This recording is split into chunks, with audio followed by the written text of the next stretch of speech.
सुप्रभात बच्चों। आज हम अनेक शब्दों के लिए एक शब्द के बारे में पढ़ेंगे। संक्षेप में लिखना एक कला है। अपनी अभिव्यक्ति को प्रभावशाली बनाने के लिए या अपनी बात को संक्षेप में कहने के लिए हमें इस प्रकार के शब्दों का ज्ञान होना चाहिए जो पूरे पदबंध या वाक्यांश के भाव को एक ही शब्द में व्यक्त कर सकें।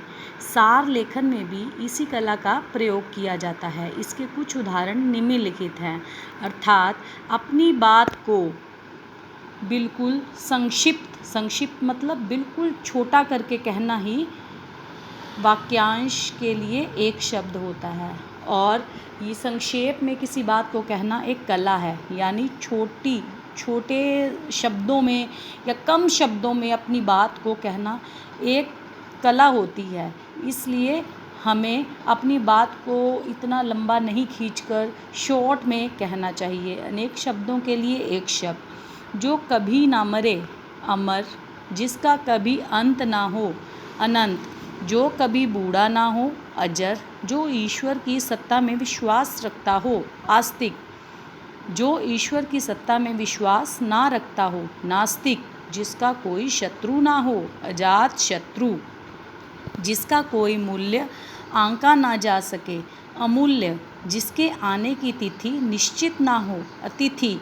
जिसका कोई संरक्षक ना हो, अनाथ, यानी जिसके माता पिता ना हो, उन्हें हम कहते हैं अनाथ।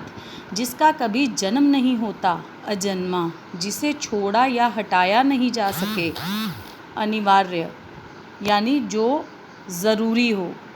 जो या जैसे पहले कभी ना हुआ हो, अपूर्व, अभूतपूर्व। जो कहा ना जा सके, अकथनीय।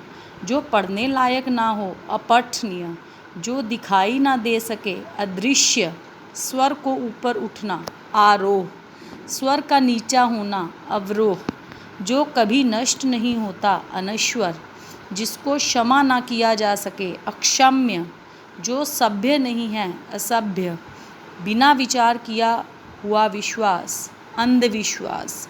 जो कर्म ना करता हो, अकर्मण्य।